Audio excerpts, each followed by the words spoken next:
मलकिन बोली कैसे देखो? अरे वो भाव नहीं की जानत कहिए से आपके गाँव में आवत जात बनी। अरे तो बताई देबो तो का हो जाए? तो सुनी बताओ तनी। बताओ। 3 पैकेट ले लो लागी 100 रुपया।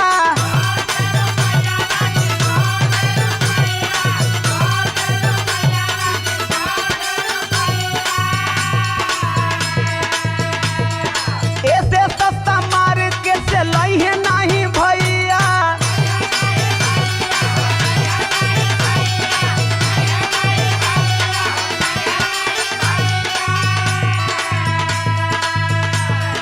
हमारा माल के चारा चाहो खेला चारों तरफ बिकाए आई सरफ।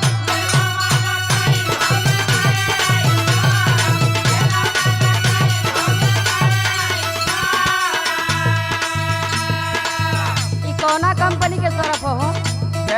100 रुपया में 3 गो। सुना, हाँ तनी सुनावा। सस्ता सस्ता माल बेची करे ला तू ठगिया। ए सोच ले एक वाला ठीक मत काटा। अरे मैंने कोई नहीं कहा नहीं।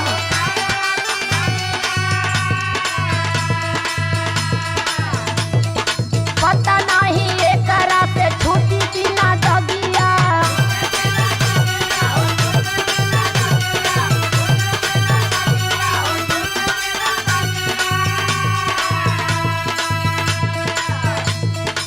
यूज कैली ब्रांड जहिया बाबा घरवा रहली बना लो अपन बगनी।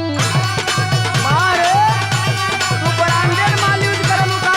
और का बुझत हुआ? हमारा सामान ब्रांडेड बा। अच्छा वो तो पते चलिए फिर। सुना बोला। ज्यादा बतियाइला ना हम लफकाप हो।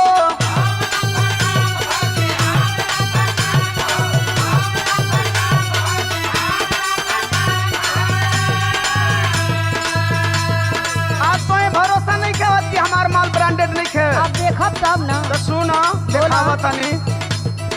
खुला बाटे पाकिट चेक कल के साफ हो।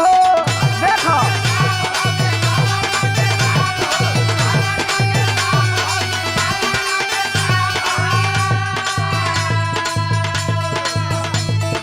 बतिया दीवानावा बोलेला बिना हरफ बिकाए आई सरफ।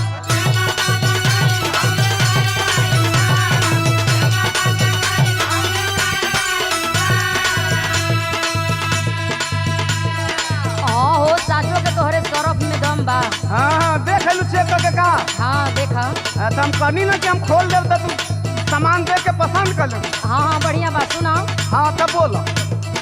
चेक करके देख लिहली माल